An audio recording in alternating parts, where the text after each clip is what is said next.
সিলেট বিভাগে বেড়েই চলেছে হামের প্রকোপ।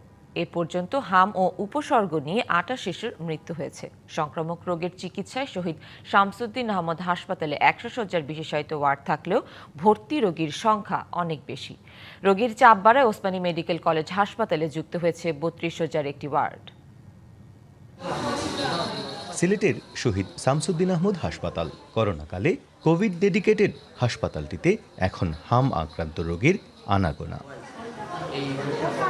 হাম উপসর্গ নিয়ে বিশেষায়িত এই ওয়ার্ডে ভর্তি আছেন ১২৩ রোগী। ওসমানী মেডিকেল কলেজ হাসপাতালেও বাড়ছে রোগীর চাপ। জ্বর আছে, আবার ওই যে গায়ে শুধু শুধু লালচি একটু ওই গামমাছির মতো বাইরেছে। সেইটা জায়গা পাইতেছি না, মাটিতে থাকতাছি, ময়লা আবর্জনা বাচ্চা লইয়া থাকতাছি, কষ্ট করতাছি। প্রায় উপসর্গ নিয়ে মৃত্যুর হিসেব গুনছে হাসপাতালগুলো।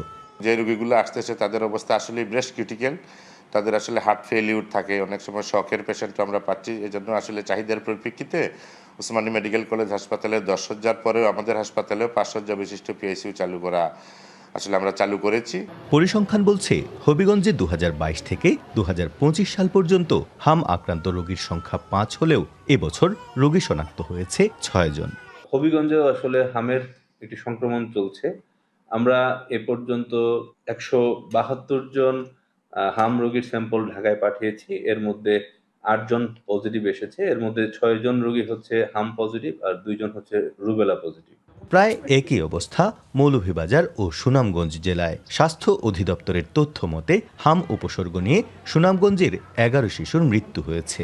সন্দেহজনক হামে আক্রান্ত রোগী প্রায় ৬০ জন সারা জেলায়, আমাদের সুনামগঞ্জ সদর হাসপাতাল সহ উপজেলা স্বাস্থ্য কমপ্লেক্সগুলো সহ এবং সিলেটে কয়েকটা হাসপাতালে রেফার্ডকৃত রোগী ভর্তি আছেন।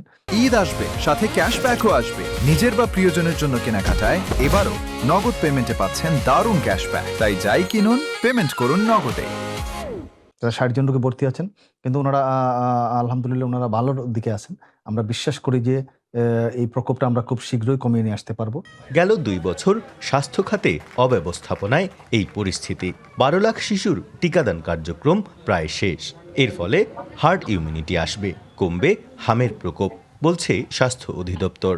গত ২-৩ বছর টিকার একটা গ্যাপ হয়েছে।